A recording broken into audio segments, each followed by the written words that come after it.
Hi అండి, అందరికీ నా హృదయపూర్వక నమస్కారాలు. 17వ తారీఖున 2026 జరగబోయే పాడేరులో ఘనంగా జరగబోయే ర్యాలీలో అందరూ వస్తారని నేనైతే మనస్ఫూర్తిగా కోరుకుంటున్నాను. 1/17 ఎలాగైనా మనం కాపాడుకుందాం. అది మన చట్టం, అది మన హక్కు, ట్రైబల్ పీపుల్స్ హక్కు. 100% మనకు రిజర్వేషన్ అయితే ఉంది. ఇప్పుడు మనం ఎంత చదువుకున్నా సరే మనకు లాభం లేదు.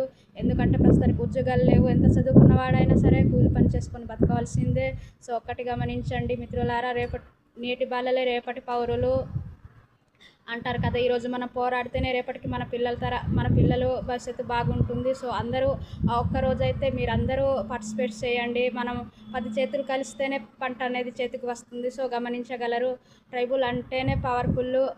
ట్రైబల్ అంటేనే పవర్ అని గుర్తించండి. ప్రతి విషయంలో మనం వెనుకబడిపోవడం వల్ల ఇటువంటివి జరుగుతున్నాయి. ఈ విషయంలోనైనా సరే వచ్చింది. మనం ముందుకు వెళ్ళి ఎలాగైనా పోరాడి మన చట్టాన్ని మనం కాపాడి తెచ్చుకుందాం. ఇది కూడా పోయిందనుకో మనకైతే ఇంకా మిగిలేదైతే ఏమీ లేదు. అందరూ గమనించగలరు. ఒక్కరోజు పనిపోతే పోయింది. ఒక్కరోజు వెళ్ళడం వల్ల మనకు ఎంతో లాభాలు ఉన్నాయి. ఎవరు కూడా మిస్ అవ్వద్దండి. దయచేసి అందరూ వస్తారని నేనైతే అనుకుంటున్నాను. మనకనే కాదు, మన పిల్లలు బాగుండాలంటే మనము పోరాడాలి. మనం పోరాడితేనే రేపొద్దున మన భవిష్యత్తు అనేది బాగుంటుంది. అది గమనించగలరు. ఎండనక వాననక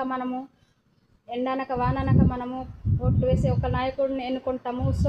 ఇది మన చట్టాన్ని మనము కాపాడుకోవడంలో ఇదేం వింత కాదు. ఒకరోజు పస్తులుండైనా సరే మనం పోరాడి మన 1/70ని మనమైతే తీసుకువస్తామని నేనైతే అనుకుంటున్నాను. అందరూ కలిస్తే ఏదైనా చేయగలము. ఒక్కరి చేతిలోనే ఏముందండి, ఏం లేదు. 10 చేతులు కలిస్తేనే పంట అనేది చేతికి వస్తుంది. గిరిజనులు అంటే ఓన్లీ గింజ మాత్రమే కాదు. గిరి అంటే కొండ, ఒక పర్వతము ఇదైనప్పుడు ఏకమైనప్పుడు ఎట్లా ఉంటుందో మనమైతే అందరు కలిసి చూపిద్దాం అనుకుంటున్నాను నేనైతే. మీరైతే అందరూ వస్తారని నేనైతే అనుకుంటున్నాను గైస్. నాకైతే అంతగా మాట్లాడడం రాదు.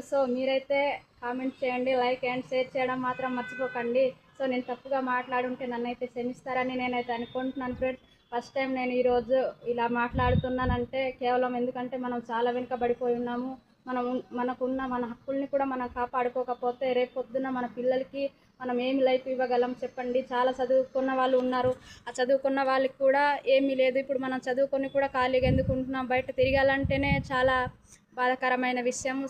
నాకైతే చాలా అసహ్యంగా ఉంది. ఎందుకంటే అంత చదువుకొని కూడా ఇంట్లోనే ఉండాల్సిన పరిస్థితి వస్తుంది. ఎందుకంటే మన చేతకానితనం అని తెలియదు. ఏమని తెలియదు నాకైతే. ఇటువంటివి మనం ఎప్పటికీ